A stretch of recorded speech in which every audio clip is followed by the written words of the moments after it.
चंद्रिका को करनी होगी बड़ी तपस्या। क्या चंद्रिका की ये बड़ी तपस्या रंग लाएगी? जी हाँ, हम बात कर रहे हैं जी टीवी के पॉपुलर टेलीविजन सीरियल वसुधा की, जहां एक और आप देखने वाले हैं कि अब चंद्रिका वसुधा को अपनी बहू के रूप में अपनाने को तैयार है। लेकिन वह ये भी चाहती है कि उसके साहब बिल्कुल ठीक रहे, उसका पति बिल्कुल ठीक रहे और उसके साथ कुछ भी बुरा ना हो, जिसके चलते वह पंडित जी को अपने घर बुलाती है और उनसे बात करती है और वह बताती है कि वह कुछ ऐसा उपाय चाहती है जिससे कि उसके साहा के ऊपर कोई भी आंच ना आए और वह बिल्कुल ठीक रहे। साथ ही वह वसुधा को भी इस घर की बहू के रूप में अपना पाए। चंद्रिका की सारी बातें इत्मीनान से पंडित जी सुनते हैं, जिसके बाद पंडित जी काफी सोच विचार करने के बाद एक उपाय निकालते हैं। वह चंद्रिका से कहते हैं, एक उपाय तो है लेकिन ये थोड़ा कठिन है, क्या तुम इसे कर पाओगी?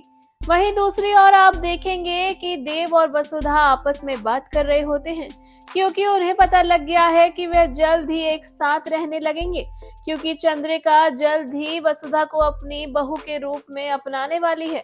ये सोचकर वसुधा भी खुश है। सारा परिवार एक होता हुआ नजर आ रहा है।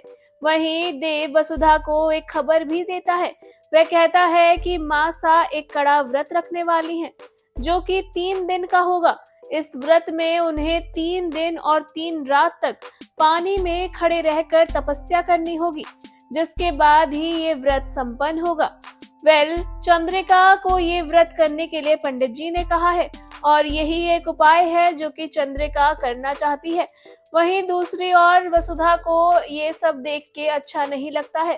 वह नहीं चाहती है कि उसकी देवी हुक्म को कोई भी परेशानी हो या फिर उसकी वजह से इस तरह का कड़ा व्रत करना पड़े। ऐसे में वसुधा को ये सब देखकर बुरा लगता हुआ नजर आएगा और वसुधा मना भी करेगी चंद्रिका को व्रत करने से। हालांकि चंद्रिका वसुधा की बात मानेगी या नहीं, ये देखना शो में दिलचस्प होने वाला है।